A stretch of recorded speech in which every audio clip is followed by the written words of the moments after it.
Seguramente os suena Clair Obscure Expedition 33, Francia, Baguettes, Torre Eiffel, El Louvre, Jesuis Monter, un juego que nadie se esperaba y que ha batido ventas astronómicas desde que salió, vendiendo ya más de 5 millones de copias, y siendo de un estudio muy pequeñito, además de batir notas de prensa catalogándolo ya como el GOTY, excepto Vandal, que según dicen no debió jugar el juego. Y también salieron a la luz haters, pero no del juego, sino de todas las compañías actuales que llevan años en la industria, criticándolas con lo peor y que éstas deberían desaparecer, pisoteando todo lo que han aportado a la industria desde hace más de 40 años. Yo iba al menos a probar la demo y ver un tráiler, pero al ver eso pues me alejé por completo. No quería saber nada del juego, y solo con leer las tremendas burradas que he llegado a ver, me daba hasta presión en el pecho. Yo ya me había olvidado del juego, pero hace unos días me encontré con la otra cara de la moneda, que eran haters de Expedition. Y os pondría el tweet, pero la persona lo puso en privado para su gente de confianza. Traducción: la gente no tiene escrúpulos. No me acuerdo de lo que decía esa persona en ese tweet, pero creo que era algo así de que el juego no era para tanto, y leí muchas respuestas similares. De hecho, yo dije esto: yo pensaba jugarlo, pero con la de pesados que me he encontrado despreciando todos los demás RPGs, paso olímpicamente de comprarlo. Eso sí, los españoles odian a Francia. Yo no, pero con este juego se olvidan que es francés. Prefiero usar mi tiempo en Monster Hunter Omega y otros juegos, pero creo que llegué a ver otro tweet del juego y ya fue: hasta aquí, voy a jugarlo y si hay algo que criticar, se critica, y si es un buen juego, pues se reconoce. A lo mejor me estoy perdiendo un juegazo por culpa de estos haters de Final Fantasy, que solo les gustan los turnos. Aunque me encantan los actuales y la pedazo de trilogía que se está marcando con el 7, que va a ser mejor que el 7 original. Mi favorito siempre será el Final Fantasy X como Final Fantasy y como mejor videojuego jamás creado. Y el Dragon Quest XI fue un juego que disfruté mucho, y recalco que ambos son por turnos. Turnos puros, como dirían muchos, de darle una opción, atacar al enemigo y esperar a que el enemigo te ataque o le toque a uno de tu grupo. Y para ir rápidamente, he jugado gran cantidad de los Final Fantasy de la saga principal, además de toda la fábula Nova Crystallis, por lo que diré los que no he jugado, que así acabaremos antes, que han sido el 3, 8, 9, 11 y 14. Y los que he jugado me han gustado mucho. Espera, ¿he dicho todos? Quería decir que me han gustado todos excepto el 2, pero por el sistema de leveleo. Así que sí, como he jugado casi toda la saga numerada de Final Fantasy, y estoy en ambas vertientes de tanto los turnos como la acción frenética, son ambas muy buenas opciones. Tengo criterio y derecho a opinar, ya que a mí me gustan mucho los combates de acción frenética y por turnos. Y como este juego ha gustado por su combate por ser por turnos, así que ¿por qué no lo juego? Tal vez me guste y tal. Eso sí, antes de nada y por si acaso, antes de comprarlo me descargo la demo, que no quiero arrepentirme. Mejor probar la demo, que para eso están, ¿no? Y bueno, voy a descargar la demo y... que no hay demo. No la he encontrado ni en Play 5 ni en Steam, y eso que hay vídeos de la demo en YouTube. Así que decidí ver el gameplay para ver si me gusta, como hice con el Horizon en su día, ya que tenía dudas. Vamos a ver el primer combate del juego, a ver qué tal es. Bueno, bastante interesante. Espera, no. Quick Time Events a lanzar un ataque, esquivar o hacer parries. Un momento, a mí me han engañado. Esto no es un RPG por turnos. Los turnos no son esto. No puedes realizar acciones como esquivar, hacer parries y demás. Más adelante me enteré de que tienes que saltar usando otro botón. Los turnos es para estar de tranquis en el sofá o en tu silla gaming y tomártelo con toda la calma del mundo. Y según van subiendo los atributos de tus personajes, poder esquivar o recibir menos daño. No estar alerta de demás cosas. Para eso juego un RPG Action.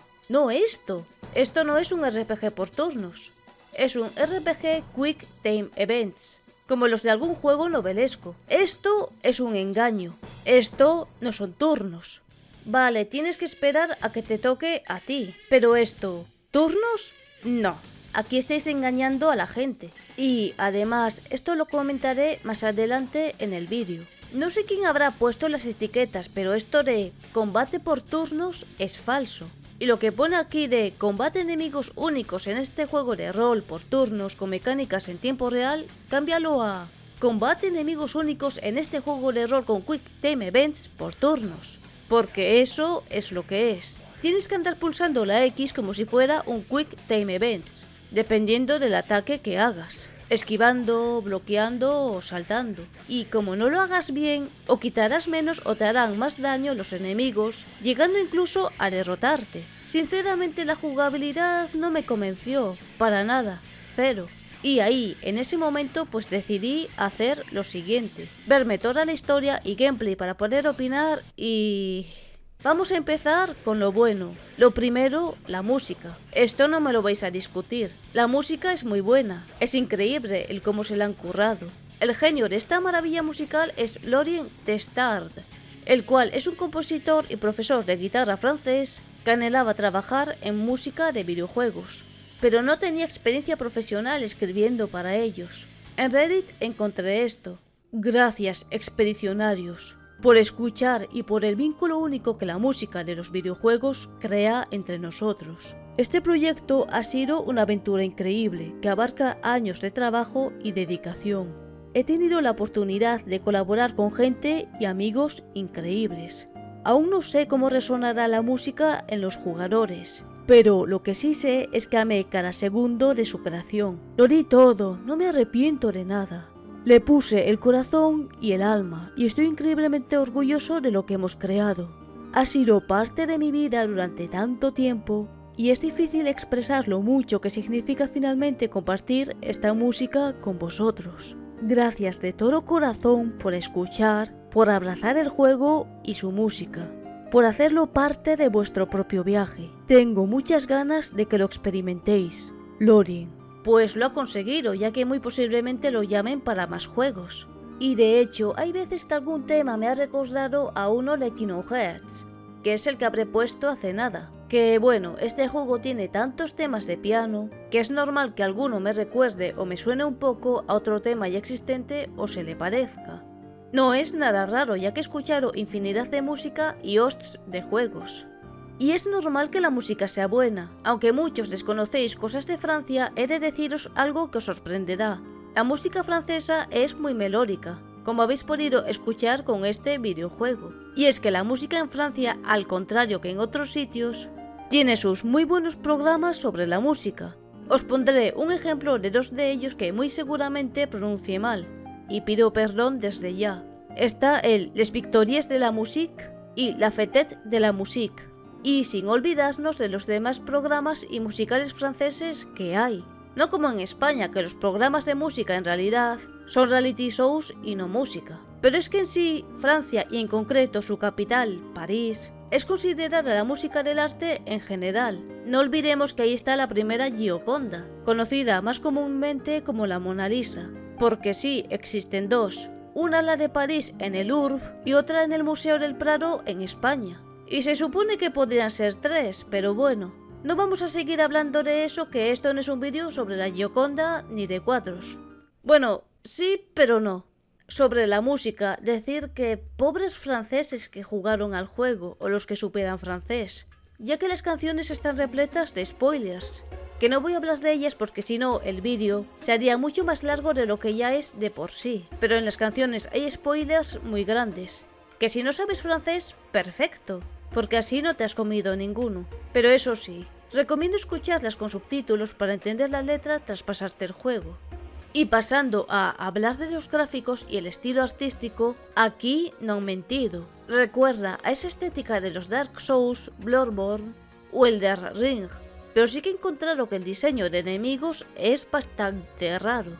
La gran mayoría son muy oscuros y de tono apagado, que supongo que es para que pegue con el estilo del juego. Pero que la gran mayoría sean oscuros y no tengan otro color se hace monótono y hasta cansado para la vista. Parece más un juego de miedo como Clock Tower 3, que jugué y subí al canal, ya que lo mismo, muchas zonas, aunque sea un campo de nieve o de vegetación, parece sombrío.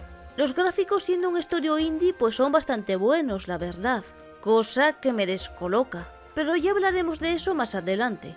Y antes de pasar a hablar de lo malo, qué cosas malas tiene, hay que recalcar una cosa, y es que si Square Enix no existiera, este juego nunca hubiera existido. Sí, a muchos os chocará, sobre todo a los haters de los Finals. Y pensaréis que os estoy mintiendo, pero no. Este juego ha sido desarrollado por gente que ama muchos juegos de Final Fantasy, y han crecido con ellos y aún siguen comprando los Final Fantasies, jugándolos y disfrutándolos. Y eso se nota en el juego, ya que hay muchísimas similitudes en ciertas cosas. Ya que sin ir más lejos, la ropa de todos los que van de expedición es negra, con toques morados y dorados, como si fuera un uniforme, al igual que Final Fantasy Type 0 o 13 Agito en PSP en Japón, que son de color negro con toques dorados y eso sí, rojos en vez de morados, y pantalón blanco que es su uniforme escolar. Renoir se parece mucho a Regis Lucis Caelum de Final Fantasy XV, el padre de Noctis. Además que ambos empiezan por Re. Usan un bastón y van de negro. De hecho, cuando aparecía siempre decía, este me suena de algo, como si ya lo hubiera visto en alguna parte. Y es porque se parece a Regis.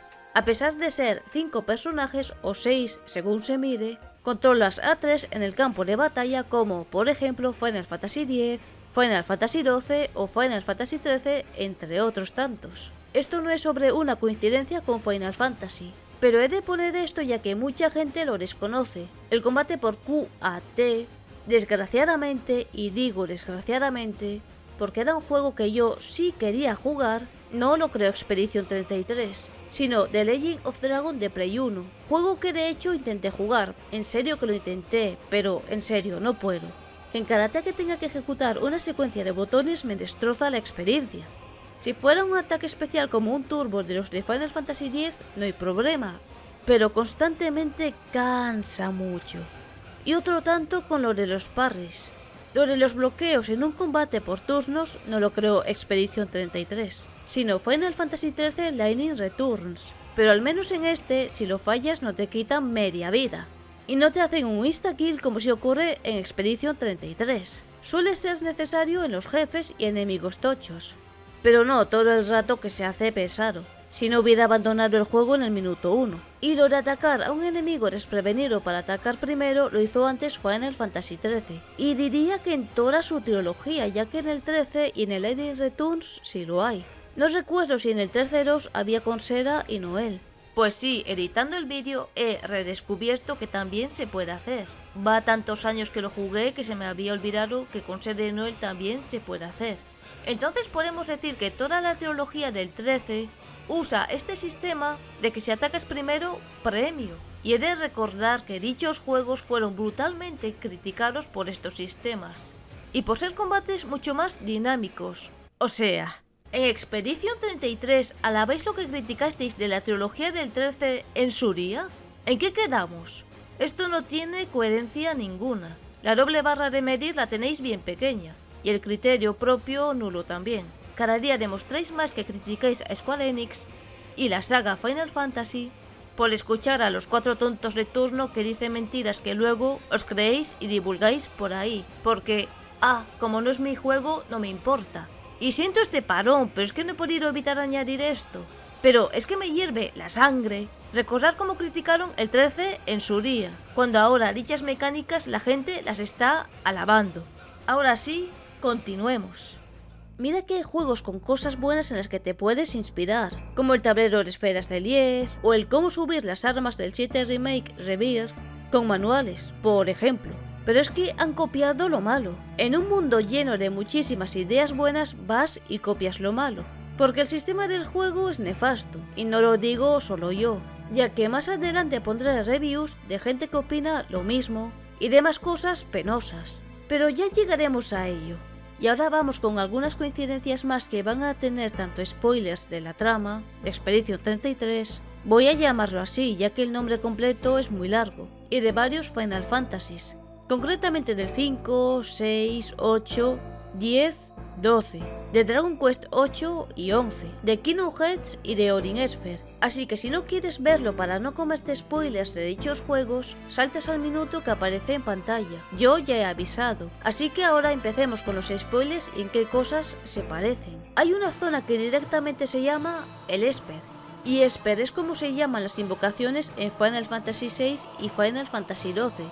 Hay una zona en Expedition 33 llamada Siren, donde los personajes exceptuando Monoko quedan embelesados con maravillas. Poco después aparece el enemigo Siren, donde hace aparecer ilusiones de lo que los personajes más anhelan. Alun, sus padres, Amael, Gustav, su casi hermano, Estiel, su marido y su hijo que perdió antes de que naciera, y a Monoko, su hijo. Sí, porque en la otra realidad Monoko es un perro y Noko es su hijo, mientras que Averso, que es más viejo, intenta seducirlo también con las ilusiones, pero no le afecta la ilusión y no aparece ningún ser querido. Esta parte se parece mucho a la del cementerio de barcos de Final Fantasy V, donde Barth, Reina y Faris caen en un engaño con las visiones, que en el caso de Faris y Reina, su padre, y Barth de su madre. En cambio, aparece una de Krail para Galuf, que es el más viejo de los 4, pero como tiene amnesia no sabe quién es, y en eso aparece efectivamente Siren.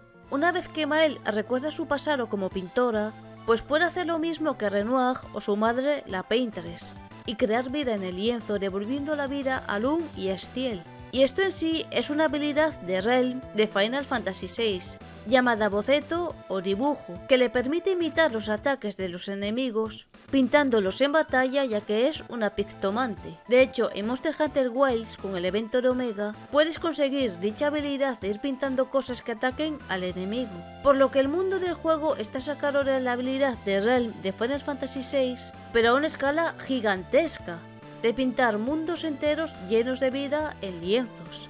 Hay un niño dentro de una parte del cuadro al final, que es el pedazo de verso de pequeño, y este no deja de pintar un lienzo, ya que básicamente si deja de pintar el lienzo desaparece. El mismo mundo del juego donde has pasado tus 35 o más horas jugando, si el niño deja de pintar, el mundo del cuadro y toda la gente desaparecerá. Y esto es casi idéntico a El sueño de los oradores de Final Fantasy X. En el monte Gagaset, después de derrotar a Seymour, el grupo se encuentra con una pared gigantesca de oradores que alguien los está usando para invocar algo, pero el grupo no sabe el qué. Ninguno excepto cierto guardián legendario, diría yo. Pero cuando Tidus toca el mural, su mente se teletransporta a su Zanarkand, y aparece este niño, el cual es el orador de Bahamut, por cierto. Él empieza a explicar cosas. Antiguamente había una guerra, Zanarkand contra Bebel.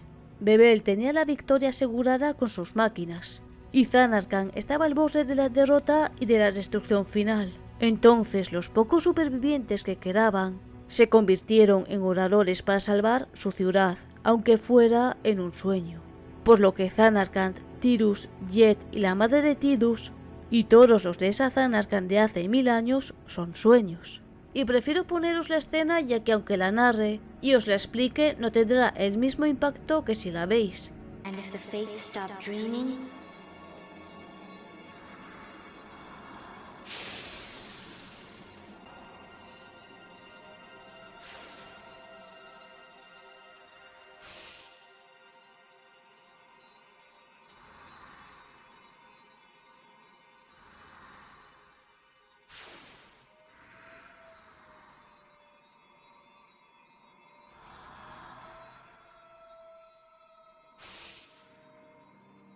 No!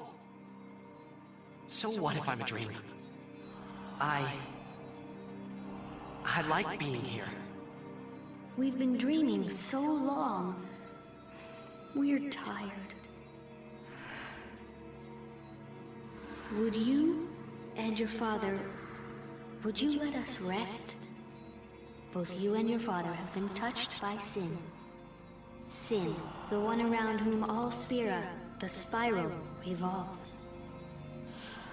What are you saying?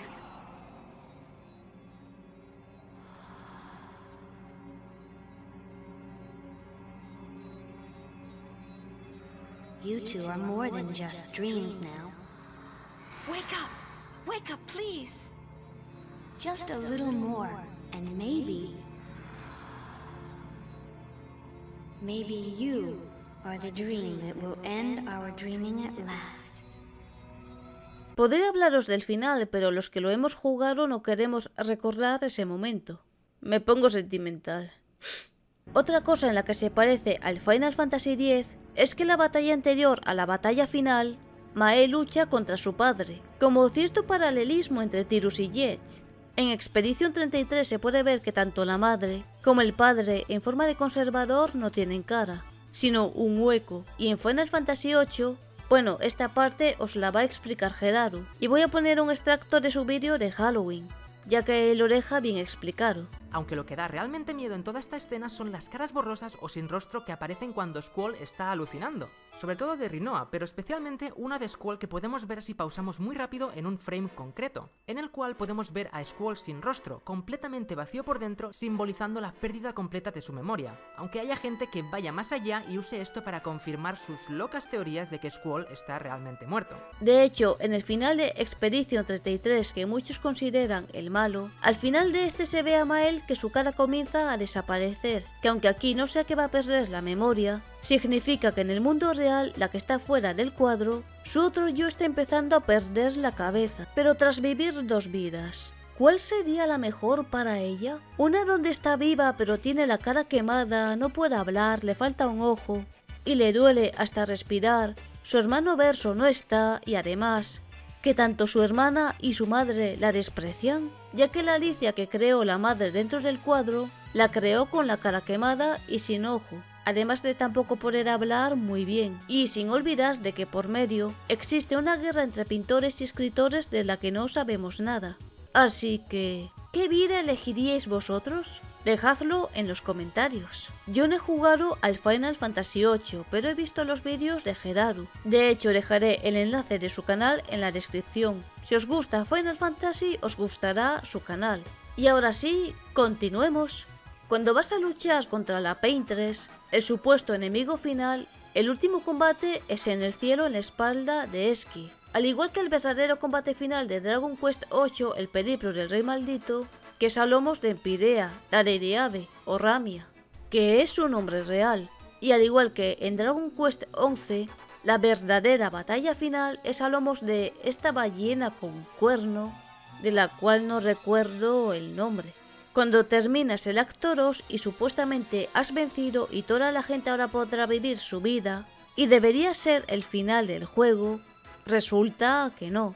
El juego da un giro de 180 grados que no te ves venir como en Dragon Quest 8, 11 o otros que he jugado. No sé si será algo típico de los Dragon Quest, pero en los 4 que he jugado siempre ocurre. Pero en Expedition 33 es muy parecido al del 11, ya que el malo ataca al héroe por detrás y no pueden hacer nada para detenerlo. Destruye Yggdrasil y el mundo se ve sumido en la oscuridad. Otra más es que podríamos decir que el arma que obtiene Mael es parecida a la llave espada de Kingdom Hearts, pero eso lo dejamos en el aire, porque es algo que ya mucha gente sabe sobre Kingdom Hearts, o al menos eso creo. Y además en el 1, a la media hora ya la obtienes. Esto no es un spoiler de la saga ni mucho menos. Lo que sí es un spoiler de todo Kingdom Hearts, y una gran referencia son estas espadas que hay clavadas en el suelo donde está Simón, uno de los jefes ocultos más poderosos del juego. No voy a decir a qué hace referencia en Kingdom Hearts. Quiero que contempléis la mejor entrada de mundo de toda la saga de Kingdom Hearts. Disfrutad, esto es cine.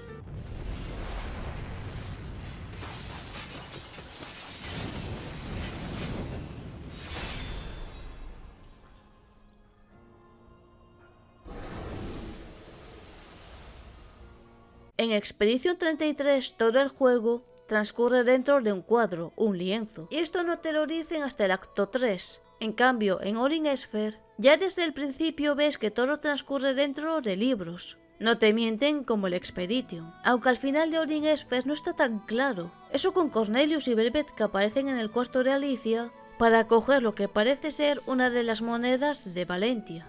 Ya sabéis que si recogen todas las monedas de Valentia, podrán pedir un deseo y ese sería el de liberarse de la maldición Puka. Y hasta aquí doy por finalizadas las coincidencias con spoilers. Tal vez se me ha pasado alguna, que es posible, ya que hay muchas o haya otras que desconozca. Así que si sabes de alguna que no sepa o que me haya dejado, deja un comentario que lo leeré. Siempre leo todos los comentarios que me escribís. Y si es posible iniciar una conversación con Verso con vosotros. Y ahora vamos a hacer un breve resumen de la historia del juego para ir calentando motores.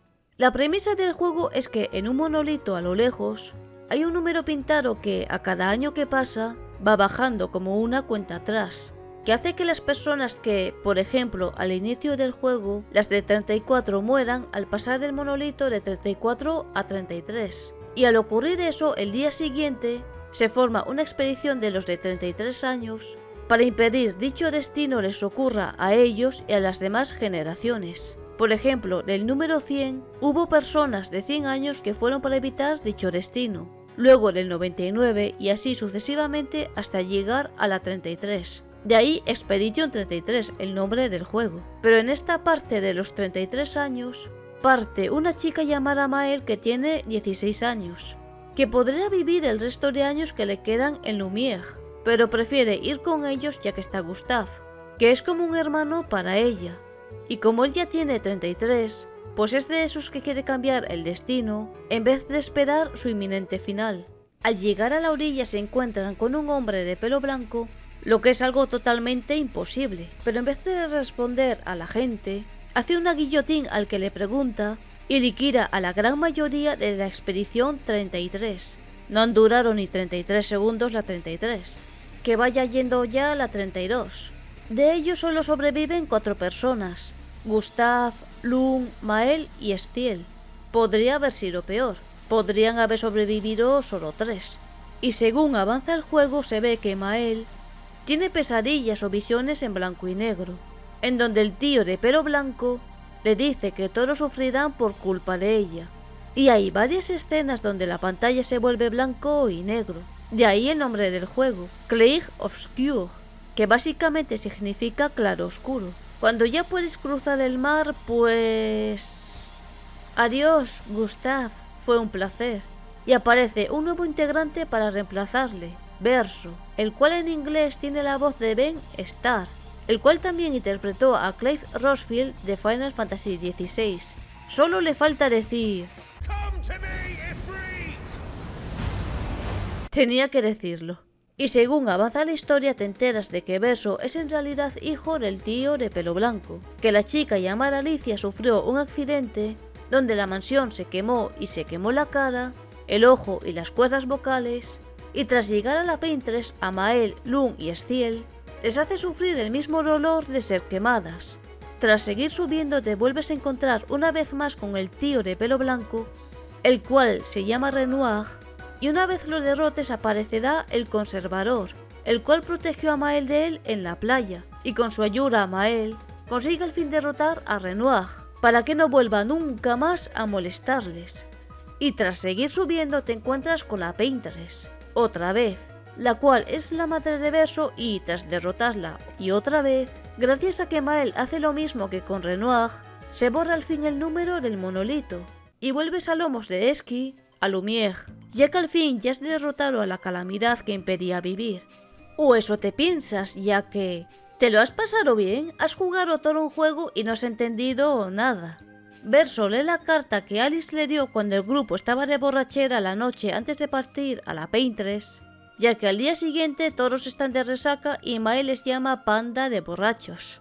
En fin, que Verso lee la carta y sale aún más información de que este mundo es falso, que la Paintress pintó a la familia de Verso en ese mundo falso, haciéndolos inmortales ya que en el mundo real perdió a su hijo y que en realidad la Paintress era la que mantenía ese mundo a salvo, y que al eliminarla a ella destruyeron la única esperanza del mundo entero, ya que liberaron a aquel que borraría todo ese mundo, su padre.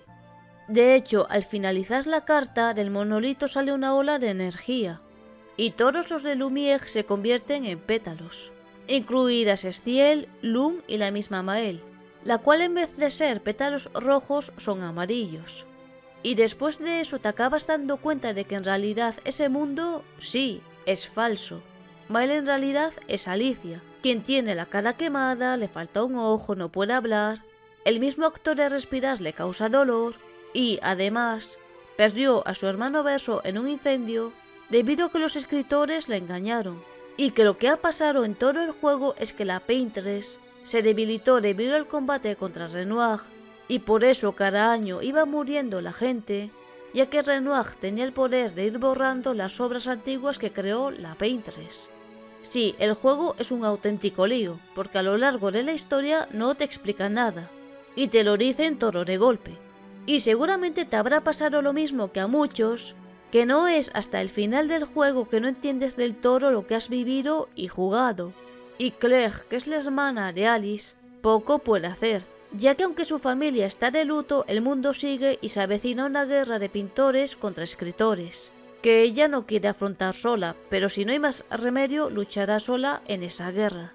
Así que para conseguir sacar a Renoir y a la madre, Claire le dice a Alice que esconda el lienzo y que se meta dentro para traer de vuelta a su madre y destruir dicho lienzo para siempre, borrando lo que queda del alma de Verso del lienzo, ya que ese lienzo en realidad fue pintado por Verso, y la madre se metió dentro de él y fue pintando encima. De hecho, Alice al entrar se pone nerviosa al notar el croma de su madre, y por consecuente hace que la madre la controle, por lo que Alice renació en ese mundo como Maël, gracias a unos padres de dentro del lienzo, y vivió como una más de ellos, ya que sus recuerdos de su vida pasada fueron borrados. Y la gente dice que las historias de los Final Fantasies son raras o complicadas de entender. Pues esto es una fumada y de las grandes. Y además casi inentendible, porque mientras que en los Final Fantasies te van dando información poco a poco, que puedes ir procesando según avanzas, aquí te la dan de golpe. Y ahora volvemos al momento donde técnicamente todos habían sido borrados. Pero están Alice, que la llamaremos Maël, y Verso, los cuales son conscientes de la verdad.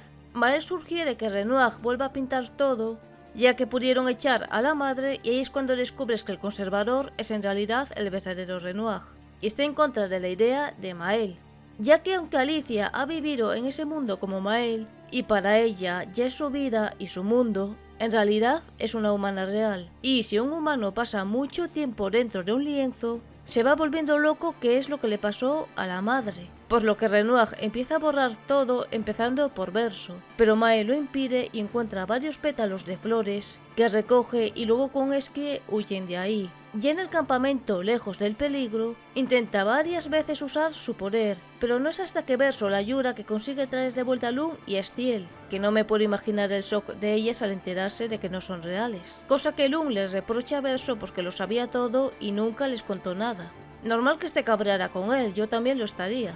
Y en ese punto van a varios lugares donde hubo expedicionarios para revivirlos, aunque sea con croma viejo, para que les ayuden en la batalla final, ya que al volver a Lumière, Maël los despliega como un ejército contra los nebrones que creó el padre, y así a abrirse paso por la ciudad hasta llegar donde se encuentra el padre, el cual sigue sin entender a Maël, por lo que tocará luchar contra él, esta vez el verdadero Renoir.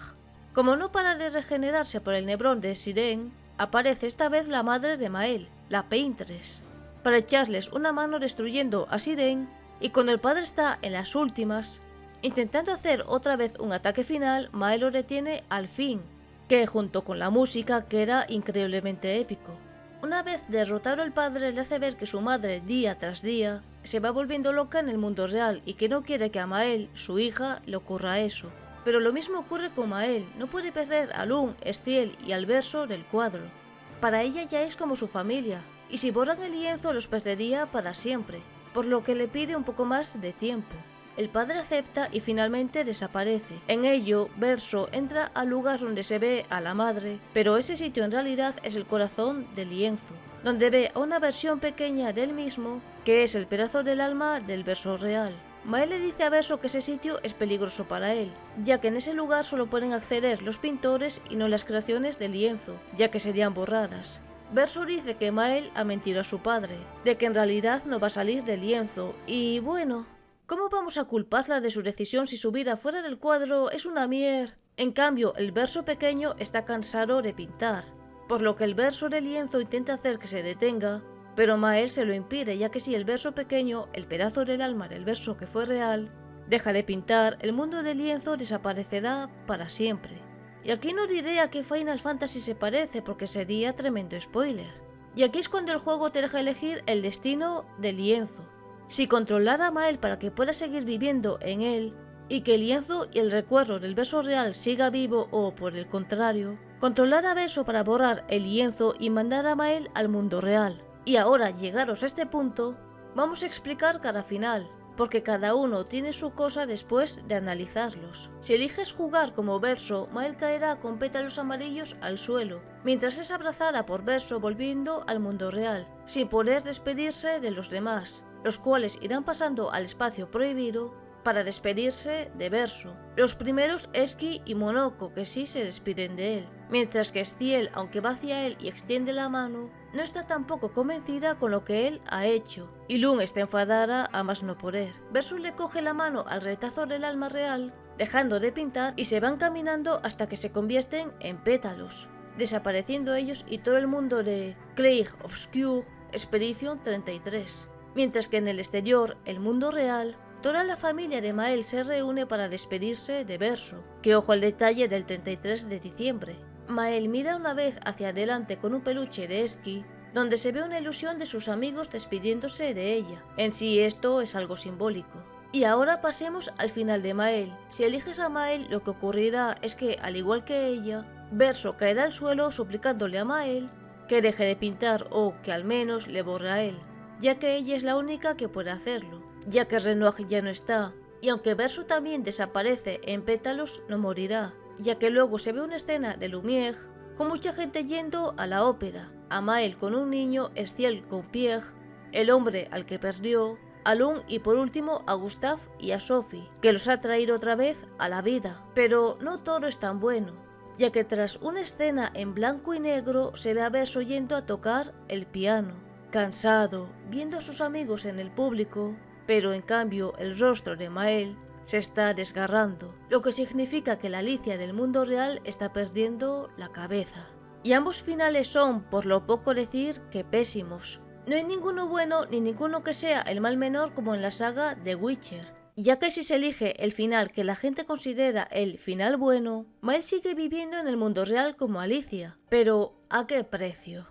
Le faltará un ojo, no puede hablar, le duele hasta respirar y tiene la cara quemada, que eso hará que al mirarse en cualquier espejo recuerde que por su culpa perdió a Verso en aquel incendio, y sin olvidar que su hermana Claire la repudia y su madre tampoco es que la quiera mucho. Vaya familia, solo la querrá el padre y quiere que viva, pero con el tiempo la misma Alicia del mundo real se acabará volviendo loca y su cuerpo es un cascarón vacío de lo que alguna vez fue. Si esto lo veis como final bueno y algo totalmente normal, hacéroslo mirar, porque si fuera que solamente no está Verso, aún sería pasable en cierto modo, ya que el juego trata sobre el duelo y que cada miembro de la familia representa una etapa de este. La madre, la Paintress, es la negación, Claire, la ira, Mael y Alicia, la negociación, Verso, la depresión y por último, el padre, Renoir, aceptación. Pero volviendo a Mael, que además ella sufra todos los días dolor, que ya no es solo el mental, que eso se cura con el tiempo, pero ¿el físico? Que su propio cuerpo físico está sufriendo. Y yo no soy médico, pero en aquella época en la que está basado el juego no había calmantes para el dolor. Imagina vivir el resto de tu vida con dolor cada día. No suena esperanzador, y además su cara es un recordatorio quemado a fuego en su cuerpo de lo que ocurrió y nunca mejor dicho. Es un poco como el final de Oliver y Benji, en el que despierta sin piernas. Y si nos fijamos en el otro final, todo es bastante mejor en cierta medida, ya que Mael vive bien, los amigos que hizo durante su estancia en Lumière siguen con ella, Estiel está con su marido e hijo, Lun está también en el teatro, Gustave y a Sophie les devolvió la vida que perdieron, pero lo malo es que cuando todos se sientan y se abre el telón, con un mazazo en blanco y negro donde está Verso, cansado de todo, obligado a vivir una vida que no quiere, mientras que a Mael se le empieza a desgarrar la cara. Y este final, aunque parece mucho mejor, tampoco lo es, ya que Verso es un esclavo al son de Mael, y el pedazo de su alma está condenada a pintar interminablemente, y además desde que Mael recuerda su vida de pintora cambia totalmente su personalidad. haciéndola fría e insensible de repente, en según qué cosas, sin ningún tipo de transición, en lo poco que se muestra en la historia, después de que recuerda su vida pasada, que de hecho no comprendo el por qué le cambió el pelo de rojo a blanco cuando vuelve a Lumière. Creo que tiene que ver con que la madre los hizo inmortales y el pelo blanco es una prueba de su inmortalidad. Pero al menos aquí tiene ambos ojos, puede hablar, y respira sin sentir dolor.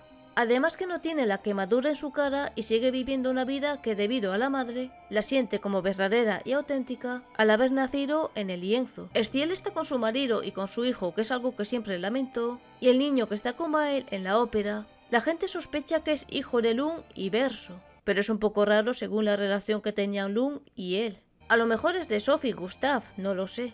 Lo malo es que debido a los efectos de permanecer en el lienzo, su cara se irá destruyendo lentamente, como les pasó a su madre y a su padre. Y aquí hay una dualidad de opiniones. Muchos dicen que el mejor es el de Verso, y que el de Maël es una niña caprichosa que no quiere seguir adelante y afrontar la pérdida de Verso. Pero no es solo que si vive su vida real no solo no está Verso. Su familia, excepto su padre, no la quieren. Siente dolor cada día. Y es asumir que todo lo que has jugado ha sido...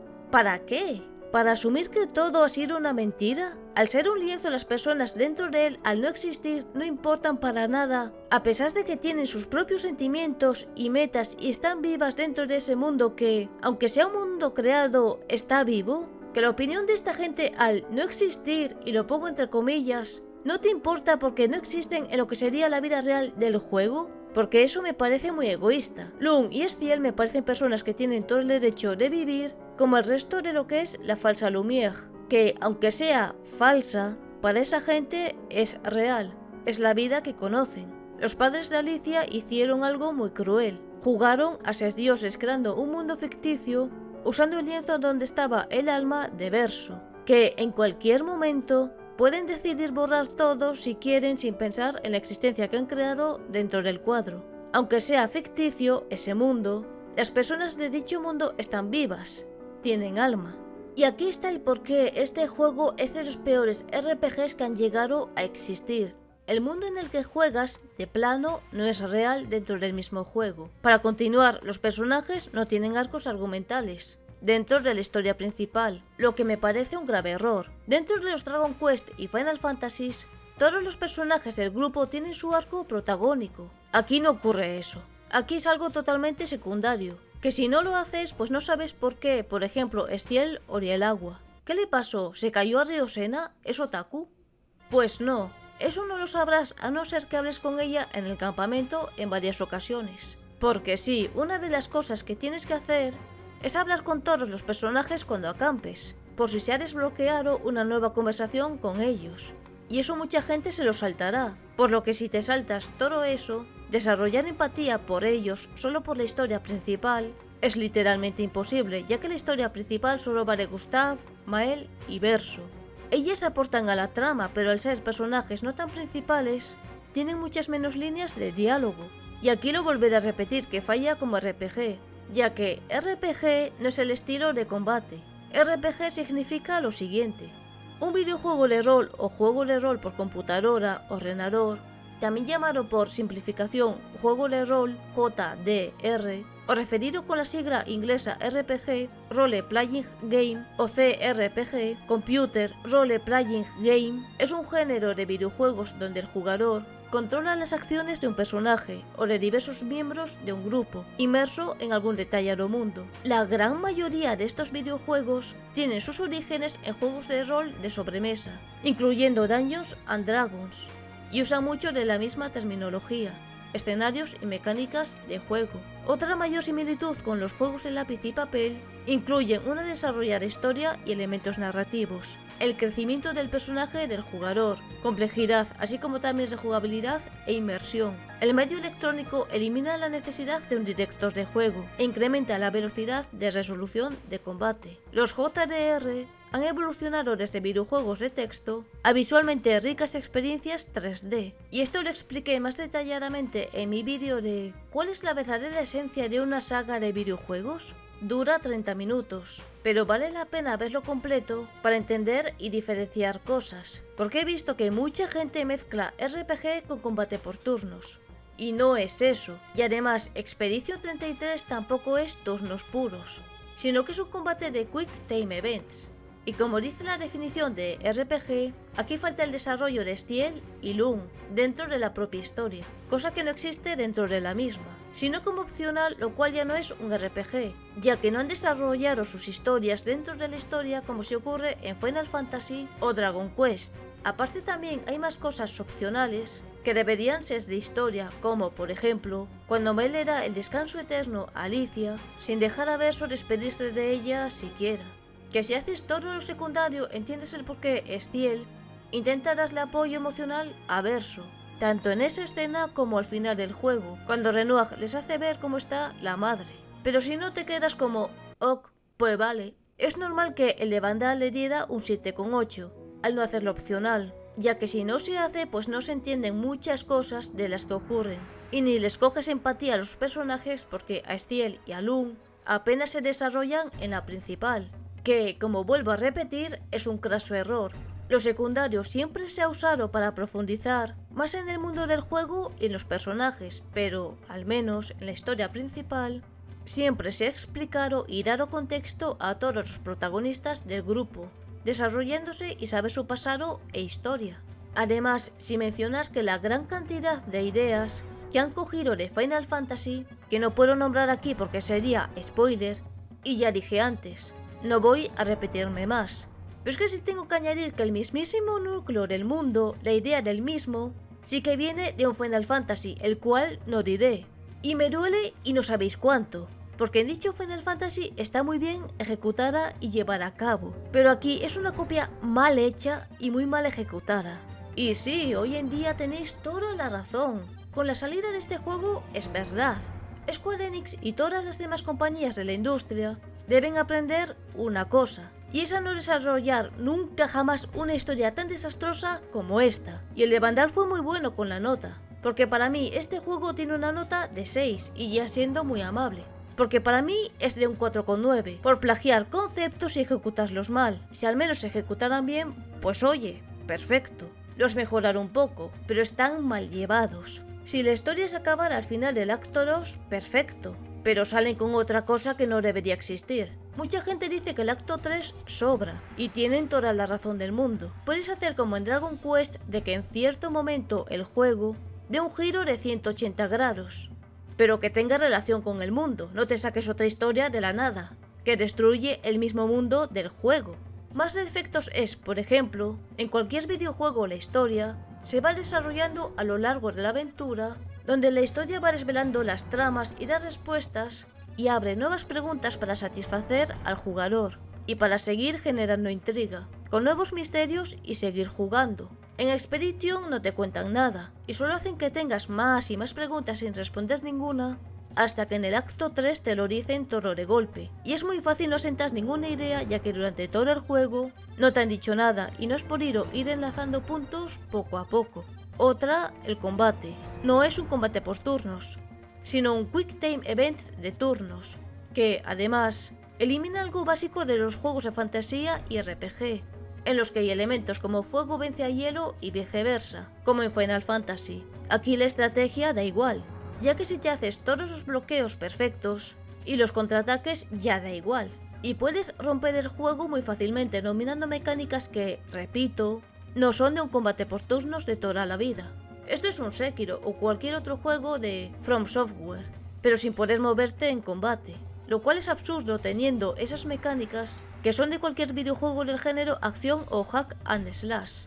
A mí un juego por turnos me relaja, pero esto a mí me estresaría, porque no es un juego de turnos como lo grita la gente, y mienten en Steam el estudio. El sistema de pictos y lúminas, por lo que dice la gente, es muy confuso, y es ortopédico de configurar y entender. He encontrado dos cosas muy turbias sobre el juego, pero primero iremos con la siguiente, ya que es curioso que este juego haya tardado 6 años, ya que en Reddit se filtró esta demo que estáis viendo ahora mismo. Esto era una demo del 2020 sobre el juego, y como veis faltan muchas texturas, y hay cosas muy raras como esta ciudad con tuercas, o esto que es muy futurista y no pega con el juego. Creo que en este punto la historia no la tenían muy desarrollada, y no tenían ni idea de qué historia hacer. ya que hay cosas que, como veis, son muy dispares entre sí. De hecho, este tráiler me recordó a esta imagen que vi hace años. Yo la vi hace tiempo, pero me había olvidado de ella por completo. Pero lo curioso es que al ver este tráiler me acordé de ella. Fue muy raro. De hecho, me acuerdo que cuando la vi pensé que sería un juego japonés estilo MMORPG, pero muy cutre. Nunca pensé que sería de un juego hecho en Europa. Lo que sí es cierto es que la idea evolucionó mucho, y se me hace muy raro esa evolución, ya que pasar de ese tráiler a lo que es ahora Krieg of Skjul Expedition 33 en solo 5 años me parece demasiado poco tiempo. Aunque sea un estudio de, ojo, no solo 30 personas, son muchas más, que a la gente se le llena la boca diciendo que el juego solo lo han hecho 30 personas. Pero es mentira. Hay más gente involucrada en el desarrollo y, además, hay ex empleados de Ubisoft en el equipo, por lo que no son 4 amigos sin experiencia. Cuentan con gente que trabajó en Ubisoft, que es gente talentosa, por lo que sabían por dónde ir tirando. Otra cosa rara es que el juego les costó 25 millones, pero con el crédito fiscal les quedó en 17 millones. ¿De dónde sacaron el dinero? Eso lo veremos más adelante porque tiene tela. Pero es muy raro de que en tan poco tiempo y con a priori tan poco presupuesto, que me da que en realidad tienen mucho más dinero, hayan creado el juego. Y es que según encontré en los bajos fondos de Reddit me topé con esto. Y es que la gente sospecha de que para este juego han usado IA generativa y cuadrarían muchas cosas. Lo malo es que al parecer antes había más imágenes por la red, pero fueron borradas para que el juego vendiera bien y no se supiera nada de esto, ya que en Steam tienes que poner si tu juego ha usado IA generativa, que a mí me daría totalmente igual, es un estudio pequeño y no pasa nada si usaran IA. Pero en este caso, Krieg of Skjul Expedition 33 no ha puesto ninguna etiqueta de que la use. De hecho, esto dicen en el post de Reddit. Pregunta como artista 3D sin experiencia en desarrollo de juegos. ¿Por qué los desarrolladores querrían usar texturas provisionales que se parezcan bastante a los assets reales, como pasar desapercibidas en las pruebas internas externas de calidad? ¿No sería mejor usar texturas que sean obviamente provisionales, tableros de ajedrez UV, colores planos, para que no terminen accidentalmente en el juego final marketing?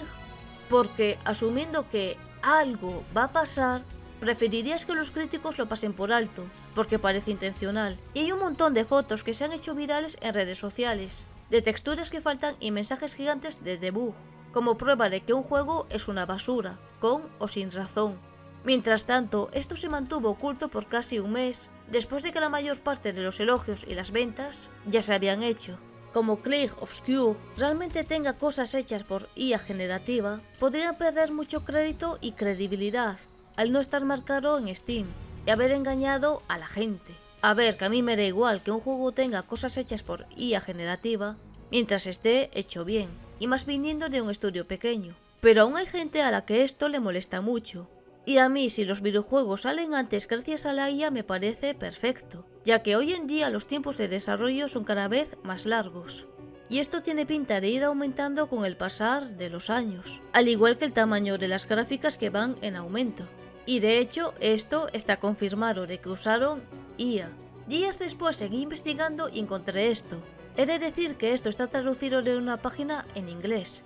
Activos de IA supuestamente encontrados en Krieg of Skjul Expedition 33. Esto es debatiempo, pero lo de supuestamente ya no es supuestamente, sino que se confirma que fue así, que sí usaron IA.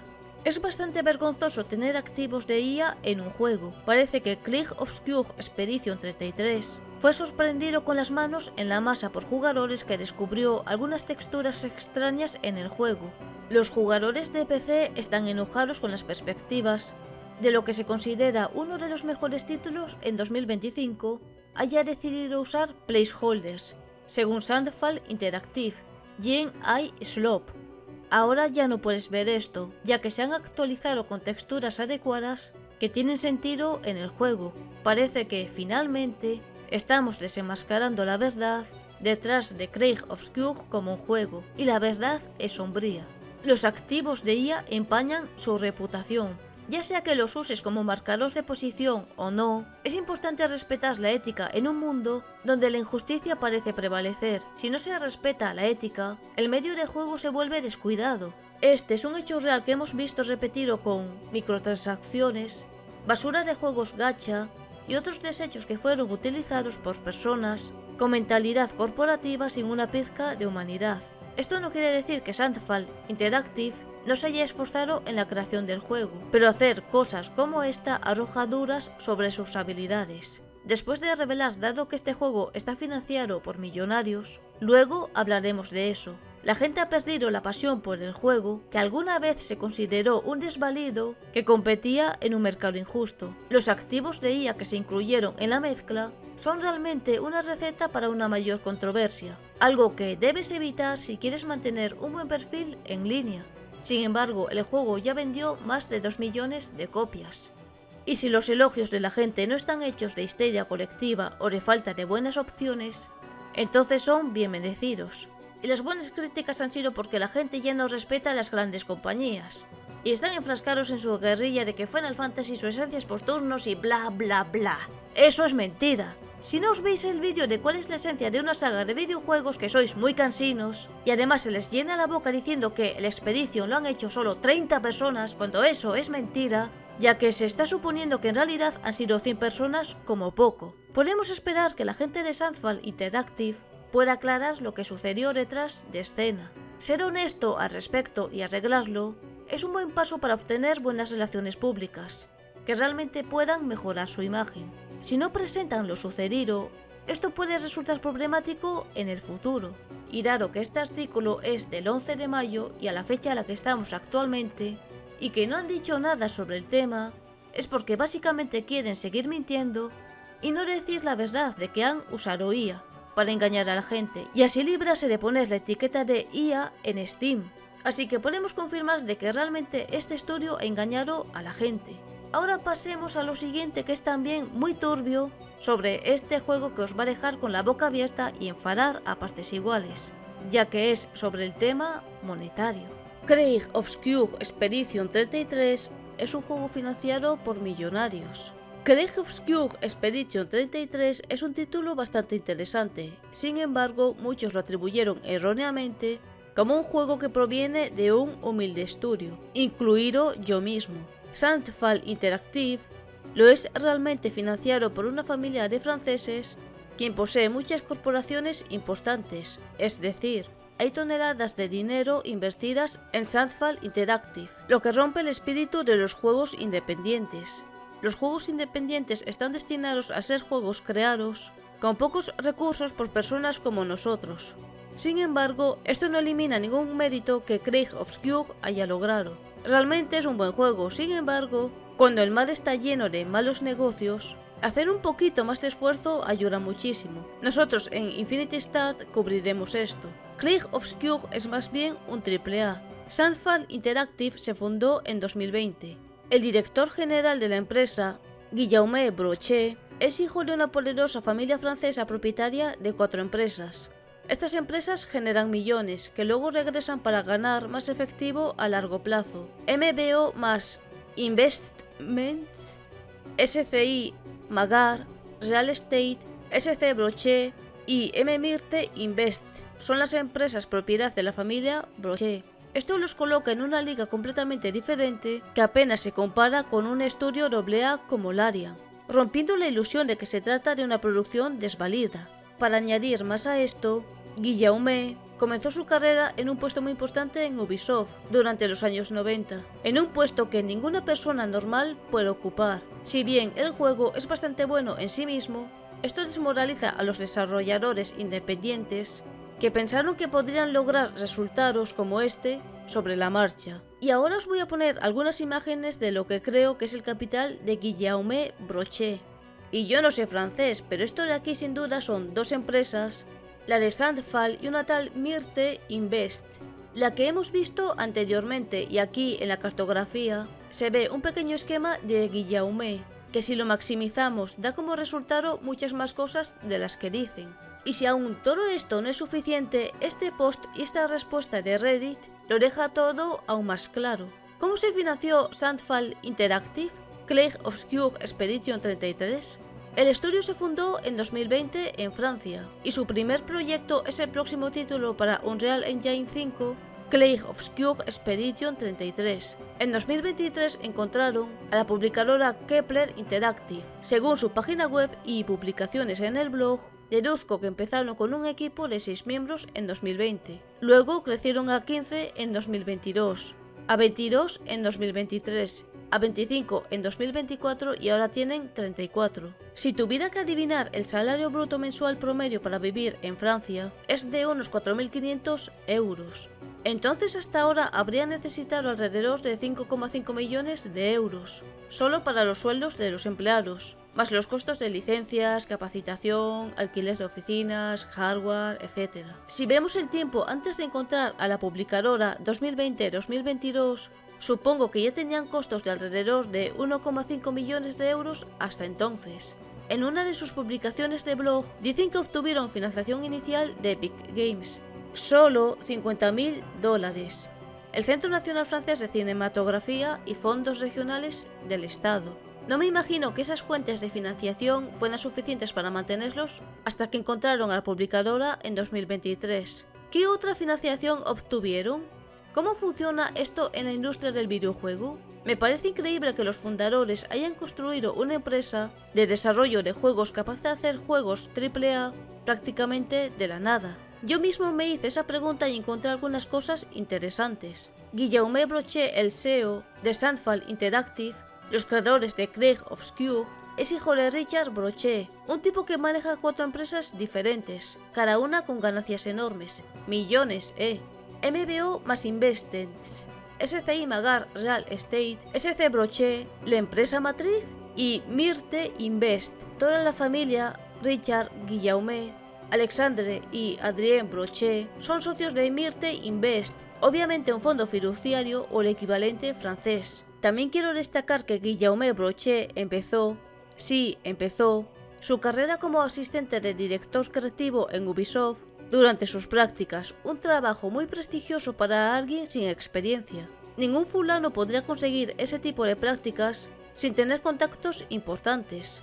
O sea, tenemos una familia poderosa que maneja empresas de inversión y con un tipo con poca experiencia que de alguna manera logra tener los recursos y el talento para financiar un juego casi AAA. Las cuentas de Sandfall de 2023 muestran una deuda de 2,7 millones con una entidad no especificada, y dudo que Kepler Interactive los haya financiado por una cantidad tan grande. Sácale provecho a esta info como quieras. Imagen del comentario.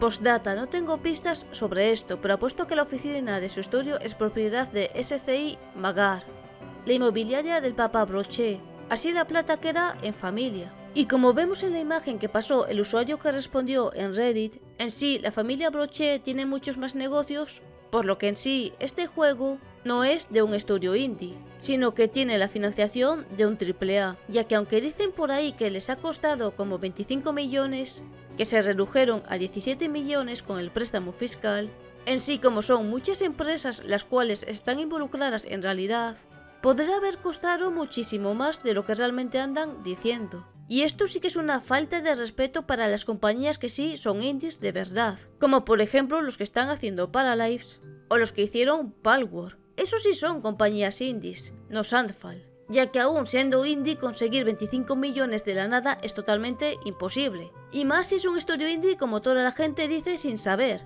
ya que volviendo a Paralives, están financiando el juego con Patreon. Y todos estos son los que trabajan en el juego gracias al Patreon de Alex Massé. Otros tales como Tales of Seikyu abrieron un Kickstarter. Y como veis son juegos con gráficos muy modestos. Pero ningún juego indie puede llegar a tener tanta calidad como un AAA como el de Sandfall, que andan diciendo que es un AA cuando en sí es un AAA. Y es que ya es raro que un estudio que ha aparecido de la nada de repente saque un juego así y se proclame como estudio indie.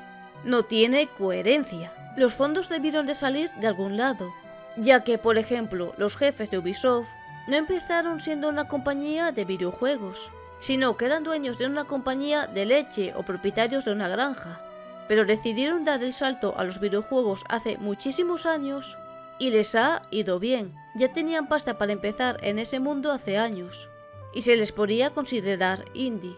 Lo que hoy en día es un estudio indie es, por ejemplo, los que están trabajando en Paralives o el Tales of Seikyu, del cual tenéis vídeo en el canal.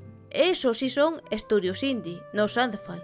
Y no hay que olvidar que en Sandfall hay gente que ha trabajado en Ubisoft, así que no son 4 amigos que se han reunido para crear un juego. Y me hace gracia y me enfurece que encima de todo esto tengan la jeta de decir esto.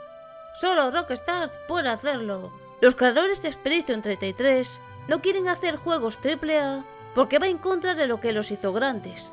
Ah, entonces ¿cómo llamáis a vuestro juego que ha sido financiado por millonarios?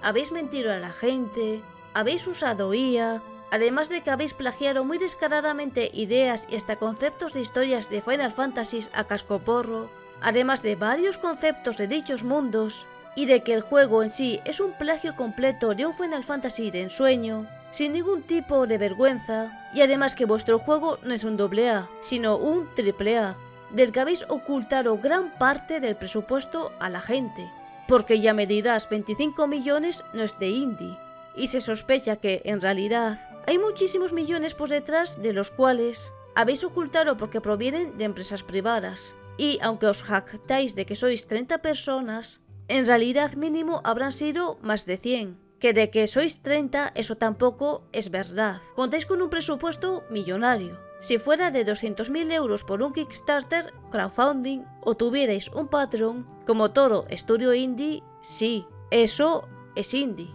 Pero lo vuestro no es indie. Así que dejad de mentir a la gente. Debería daros vergüenza decir que solo lo puede hacer Rockstar, despreciando a las demás compañías de videojuegos, de las cuales habéis copiado cosas.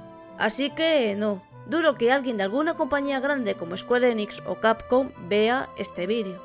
Pero que no os engañen, no son ningún estudio indie, y tenían un presupuesto ilimitado para crear un juego así. Los datos que han dado son totalmente falsos. Sé que muchos no estaréis de acuerdo con esto porque sois mega fans tóxicos del juego, y no queréis ver la realidad, pero es que los datos están ahí, son reales. Que no me los he inventado yo, busqué y rebusqué y los encontré. Y en sí, este estudio hizo un juego AAA, y el juego está financiado por una familia multimillonaria. He investigado mucho para hacer el guión y traeros el vídeo, o como diría este usuario de Reddit. Así que este juego sí que lo hizo la familia de Sendre. Tienes razón. Ahora pondré algunas de las reviews de la gente, que también comentaré para que veáis que no soy solo yo quien no está a favor de esto como la panacea de los videojuegos. Porque no lo es, y tras todo lo dicho, aún lo es menos. Dado que creo que no vuelva al juego y probablemente lo dejaré sin terminar, dejo aquí la reseña. Si cambia mi opinión con el tiempo, la cambiaré. Es, sin lugar a duda, un juego para mí muy sobrevalorado. ¿Está por ello mal hecho y nadie se puede divertir con él? No, pero es un juego de, como mucho, un 7 de nota. Gráficamente es bastante potente, pero tiene un estilo artístico muy feo. Es casi todo piedra negra con algo de color neón, y los personajes de Por el Mundo son muy feos con su rollo carnavalesco feo. La historia hasta el momento que llegué me parece un poco una chorrada, con ínfulas y sentimentalismos.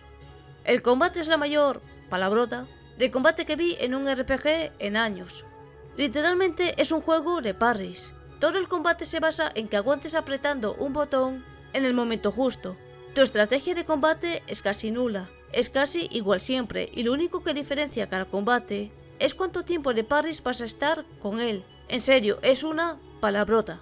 Aparte tiene el típico fallo de que en tal nivel de dificultad te baja demasiado comerte un parry. Pero si lo bajas de nivel, no te baja nada y no disfrutas ni un nivel ni el otro. Tras este juego, creo que si sacas un juego con parries, dificultad, oscuridad y música tipo ópera o algo así, algo que parezca sacarlo del estilo Souls, vas a tener gente que diga que es lo mejor de la historia como poco. En serio que no entiendo cómo la gente alucinó tanto con este juego.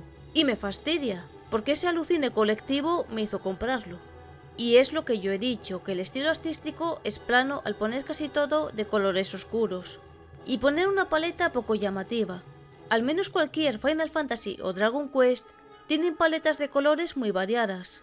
Y los enemigos al menos se ve que tienen alma. Y tampoco hay que irse tan lejos. Los Dark Souls Tienen escenarios muy vivos de varias paletas de colores, y siendo el juego que es hasta curioso. Y no entiendo por qué la gente criticó el Final Fantasy XVI. La gente no quería un juego de parries. El Final Fantasy XVI los tiene, y son muy satisfactorios. No estás para nada obligado a hacerlos. Te puedes pasar la historia del juego sin necesidad de hacerlos. Ya si quieres un reto, te juegas el juego en la dificultad Final Fantasy. Y esta persona, aunque no lo pone, creo que se arrepintió de comprar el Expedition. He estado pensando en cómo expresarme, pero intentaré no extenderme mucho. El juego al principio, lo que pintaba la historia, el ambiente y la música me enganchó. Poco a poco me fui metiendo en lo de las peleas por turnos. A pesar de tener el juego en modo historia, me pareció que había demasiados combates innecesarios, uno detrás de otro. Caminas por el mapa y estás todo el tiempo haciendo combates estúpidos de 15 minutos. Si los esquivas no vas a subir de nivel, y a la hora de enfrentarte con la pintora, te va a tocar farmear puntos con combates de mínimo 20 minutos. Si no mueres, claro. El tema de las lúminas no lo explican, y me enteré súper tarde de cómo se usan. Luego la historia cambia y te hace sentir que todo ha sido un sinsentido absurdo. Es que no quiero dar spoilers, pero simplemente me parece que no hicieron bien el trabajo de hacerte sentir empatía por ninguno de los personajes. Al final no sentí pena por ninguno, sino por mí por haberme dejado 70 pavos en un juego que prometía y acabó decepcionando. Lo único que agradezco es el soundtrack, que es una obra maestra. Y aquí otro tanto de lo mismo. La historia hace un giro de 180 grados que no te ves venir, que no necesariamente es algo malo, ya que pasa en muchos Dragon Quest, pero al menos en los Dragon Quest es algo que tiene relación con el universo del juego, en el que estás viviendo la aventura. No hacen ver que todo el mundo que has recorrido y vivido es una total mentira, como sí ocurre en Expedition 33, ya que siempre se ha basado en el monolito y siempre han hecho hincapié en él. Pero una vez derrotas a la pintora, el juego cambia totalmente, contándote una historia que no viene a cuento. De hecho, leí a muchísima gente diciendo que el acto 3 sobraba. Yo no entendía el porqué, pero ahora es que sobre. Es que el 3 no debería ni existir, porque todo ha sido un engaño y has estado luchando y jugando ¿para qué exactamente?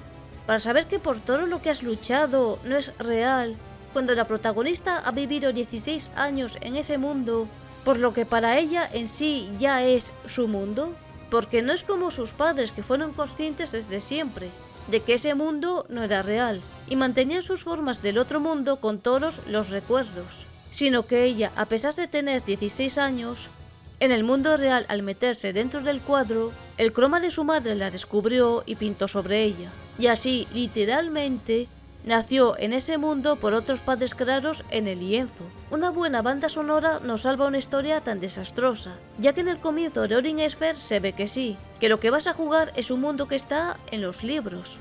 Te lo dicen de primeras y te cuentan una historia dentro de ese mismo que tiene que ver con su mundo. En Expedition 33 no te dicen nada hasta el acto 3, y has jugado todo un juego y hasta ese acto no te enterarás de nada. Bastante sobrevalorado. El sistema de combate es mediocre. Todo se basa en esquivar cada uno de los combos, que básicamente es memorizar el punto exacto para esquivar o bloquear. Si no lo consigues te van a matar, si lo consigues vas a arrasar con todo. No hay demasiada estrategia. Luego los malditos escudos van por impacto. No importa que tenga preparado mi superataque que le quitará toda la vida, como tenga un dichoso escudo no va a servir de nada. Es muy frustrante. La exploración es mediocre también. No hay minimapa y te pierdes con facilidad, porque todo es bastante homogéneo y no ves apenas zonas distintivas. No me voy a meter con lo muerto que se siente el mundo, porque entiendo que es intencionado, pero no me dan ningunas ganas de explorar nada.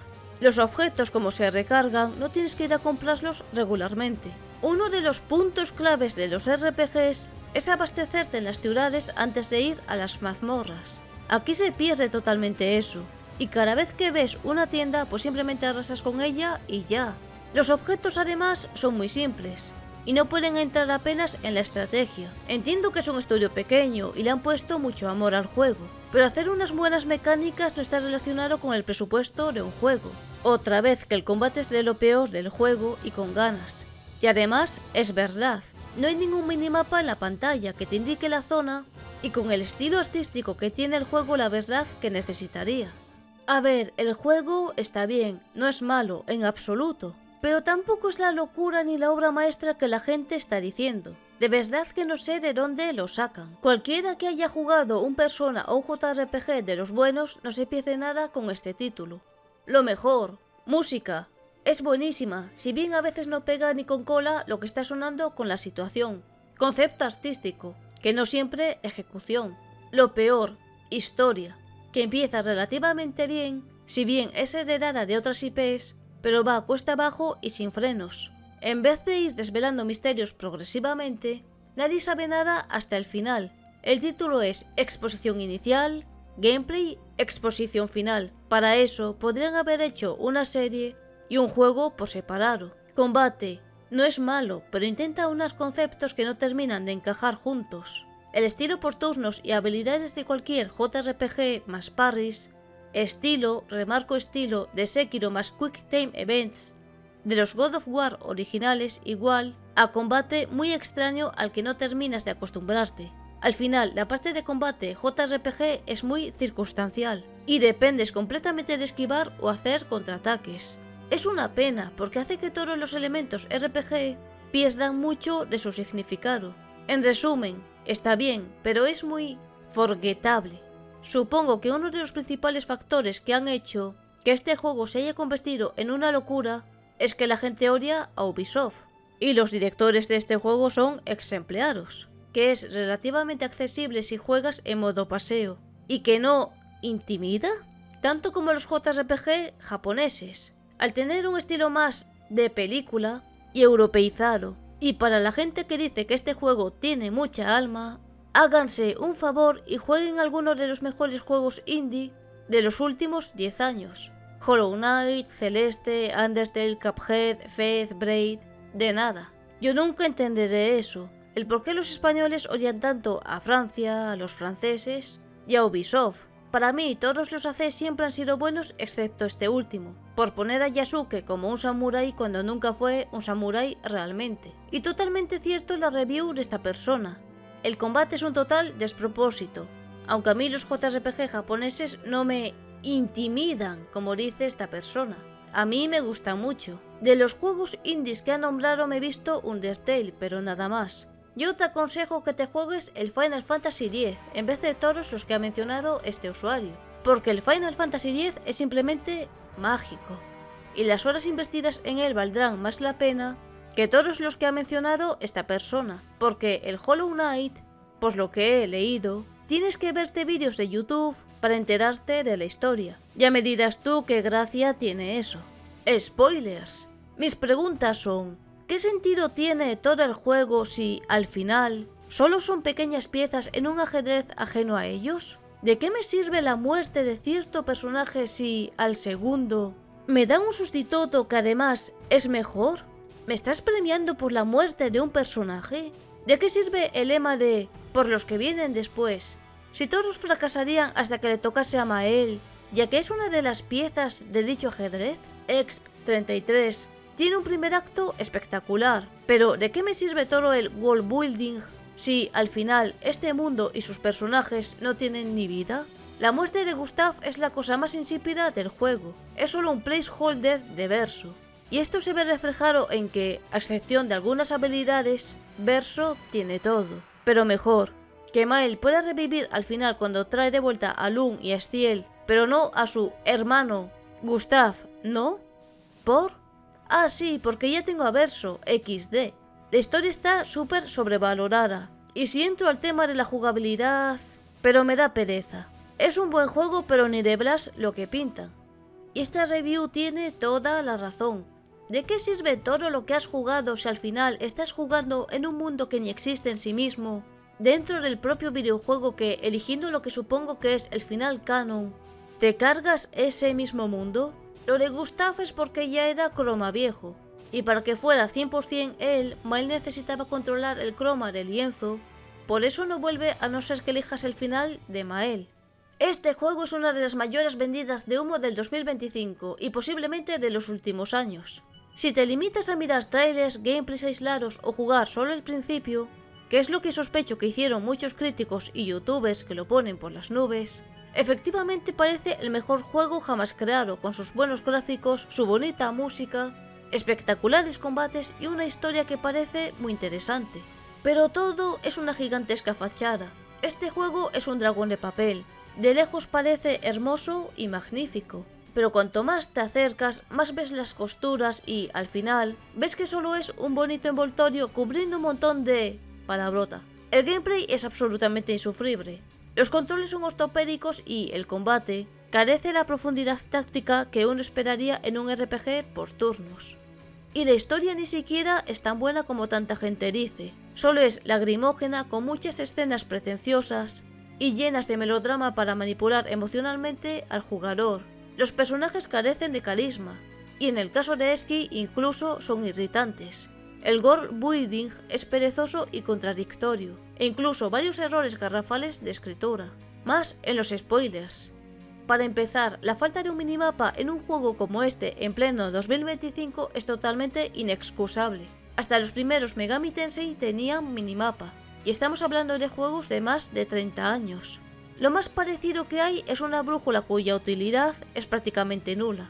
A esto se suma que la interfaz es K, resaltando solo los objetos recogibles, pero no los NPCs con los que puedes hablar o zonas del mapa con las que puedes interactuar, lo que hace que la exploración sea incluso más ortopédica y poco natural. Todo esto se podría perdonar si el sistema de combate no fuera tan horroroso. En serio, es totalmente infumable. La mecánica de esquivar y hacer parries está terriblemente implementada y falla la mitad de las veces, ya que las animaciones de los enemigos no se corresponden con el time frame para hacer los parries. El sentido común dice que tendrías que pulsar el botón justo cuando el ataque enemigo conecte con tu personaje, pero en realidad lo que tienes que hacer la gran mayoría de las veces es pulsar justo antes de eso. Por razones que solo los desarrolladores saben, solo los saltos dan indicativos visuales de cuándo reaccionar. Los más que dan son, a veces, algunos efectos de sonido. Fundamentar todo el combate sobre esta mecánica es una idea espantosa. Esto es óptimo para un juego como Elden Ring, Sekiro o los Dark Souls, donde tienes el control absoluto de tu personaje en todo momento. Pero en un RPG por turnos, donde no te puedes mover, esto resulta en una ortopedia que hace los combates tediosos e innecesariamente largos, pues tienes que estar siempre pendiente de las animaciones de los enemigos, incluso en el encuentro más trivial. Esto, además, distrae mucho al jugador, que termina más preocupado de aprender los patrones de ataque de enemigos y cómo esquivar el próximo ataque, que de cómo optimizar sus recursos y usar sus turnos de forma inteligente, que es lo que se supone que trata todo buen RPG por turnos. Y el juego tiene una profundidad táctica de un charquito. Hay demasiadas pasivas y solo unas pocas son realmente útiles, mientras que las mejores builds siguen los mismos patrones. El 99% de las veces, la estrategia óptima es bufar a Mael y acumular la mayor cantidad posible de quemaduras sobre el enemigo, lo que es un testamento de mal balanceado que está el juego. A los vídeos de bosses muertos de un golpe me remito. La historia, otra vendida de humo. Empieza como un viaje en una misión imposible y termina como una especie de plagio cutre de Umineko, sin más sustancia que pobres plot twist que cualquiera ve venir desde 1.000.000 de kilómetros, porque es extremadamente obvio desde el principio que Mael es Alicia, Verso es su hermano, y la pintora es la madre de ambos. Las sorpresas de la trama se producen únicamente porque los personajes ocultan información constantemente y las mujeres del grupo son tan increíblemente estúpidas que aceptan claras mentiras como explicaciones aceptables. Atajo de guionistas perezosos donde los haya. El único plot twist que no se ve venir es matar a Gustav a media trama, y no porque sea bueno, sino porque es una enorme palabrota narrativa. Hay una razón por la que ninguna historia mínimamente seria mata a su protagonista tan pronto, y no es porque a nadie se le haya ocurrido, sino porque es una completa estupidez. Aún más estúpido es sustituir al protagonista por un nuevo personaje recién salido de la nada, del cual el espectador no sabe nada y posee información que el lector no tiene, lo que es otra gigantesca palabrota narrativa que genera una disonancia entre el lector y la obra. sobre todo si vas a meter mecánicas de romance. Después de que Sophie hiciera Forest Harrowing al principio del juego de un posible romance entre Gustav y Lung, lo que aparte de demostrar lo rápido que éste adquiere confianza con desconocidos sospechosos, me hace pensar que los escritores de este juego tienen algún fetiche con el NTR. En fin, para ir acabando, una completa decepción y ejemplo perfecto de por qué nunca hay que dejarse llevar por el tren del hype. Si quieres RPG occidentales, con una historia realmente buena tienes Disco Elysium o Planet Escape Torment, y prefieres los juegos de RPGs tienes Xenogeas y sus sucesores. Hasta Tales of Berseria tiene un drama familiar más interesante y mejor llevado que este juego, por no mencionar que ahí los personajes sí que tienen carisma. Incluso Persona 3 hace una mejor reflexión sobre el dolor y la pérdida que esta mediocridad pretenciosa. No sé si esta persona será el de Vandal que decía que la historia era pretenciosa o qué. Yo al principio ni me enteré de que Mael era Alicia, y Verso su hermano, ni que la pintora era la madre de ambos. Hasta el final no me di cuenta de muchas cosas. Yo creo que tanto Lung como Estiel aceptan de no ser reales porque no les queda de otra. Y Lung bien que se enfadó con Verso al no decirles nada de eso. Lo del romance de Gustav y Lung tal vez se conocían de antes, no sé. Pero en sí, todas estas reviews coinciden en lo que he dicho anteriormente, que el combate por turnos que tanto gritan no es un combate por turnos. El mundo no tiene una paleta de colores buena y todo tiene un tono apagado, y que la historia es pésima pero hubiera quedado bien si no existiera el acto 3. Sin el acto 3 sí que se hubiera podido considerar una buena historia, no llegando a ser tan grande como las de Final Fantasy, pero sí memorable. Sé que mucha gente no estará de acuerdo con este vídeo porque, claro, es un juego que ha hecho un estudio pequeño, pero no de 30 personas. ¿Qué más gente ha participado? Porque cuando salieron los créditos pensé, bueno, durarán poco. ¿Qué va? Duran lo suyo. No tanto como algunos de Assassin's Creed, que había uno que duraba 1 hora entera, sino como unos 5 o 8 minutos. Pero realmente repito que este juego no merece tantos elogios, porque contradice muchas cosas del género y no respeta lo que es un RPG. De hecho he tenido miedo de hacer este vídeo, porque sé que es muy polémico, porque seré una de las pocas personas que van a criticar este juego, pero es que los efectos no me los he inventado. Si jugáis o miráis algún gameplay, lo vais a ver vosotros mismos, que tiene muchísimas carencias. Esto casi parece un diseño mal de Eric de Leyendas y Videojuegos, pero cubriendo muchas cosas y rescatando opiniones de más gente, para que veáis vosotros mismos que esto no lo digo solo yo, que más gente opina lo mismo, y sin olvidarnos que en este juego han usado IA y además es un juego financiado por millonarios y que no es un AA, sino un AAA. Y muchos estáis gritando GOTY, GOTY, GOTY, pero al fin de cuentas, ¿qué importa el GOTY a día de hoy? Esos premios los dan una panda de chiflados y solo sirven para ver qué empresa la tiene más grande. El fajo de billetes de los maletines, claro, ya que estos premios están compradísimos. Si no, ya me diréis que pinta el Astro Boy o como se llame del 2024, con un juegazo como el Final Fantasy VII Rebirth, ya que de hecho antes de la gala habían posteado en su Twitter el juego de Sony a modo de promoción. Así que no sé por qué le seguís dando tanto bombo e importancia a lo que diga ese usurero de Geoff. Si ganan el GOTY será porque le han dado millones, que ha vendido 5 millones. Quitando los impuestos son como 200 millones, que no es poco. Pero en serio, dejad de seguir al Geoff y dejad de ver esa gala que es todo un timo. Y de hecho, hoy que estamos a día 17, aunque bueno, este vídeo lo estaréis viendo el domingo 23. Pero mientras editaba el vídeo vi esto, y tengo que añadirlo, pues han puesto en los Game Awards el Expedition como indie. Ay señor. ¿Aún necesitáis más pruebas de que esta gala es un timo y que aquí no se valoran los videojuegos, sino que se pagan los premios? Porque está clarísimo que Expedition no es un estudio indie como habéis visto en este vídeo. Yo, que no tengo tantos medios como los supuestos periodistas que votan los juegos, encontré que está financiado por multimillonarios y, obviamente, pues les habrán pagado para difundir aún más la mentira de que son un estudio indie. ¿Veis que son una panda de chiflaros y usureros los de los Game Awards? Porque si vamos a eso, como todo el juego es un plagio de un Final Fantasy, dicho Final Fantasy merecería el GOTY. Y a todos los Final Fantasy y juegos que han copiado, pero ¿para qué querrías un premio que no has ganado por tu esfuerzo, sino por haber sobornado al juez? Los japoneses lo tienen clarísimo, y por eso no le besan los pies al Geoff, como hacen los que compran los premios de esa gala. Para mí, el mejor juego de este año sería el Monster Hunter Wilds o el Ghost of Yotei.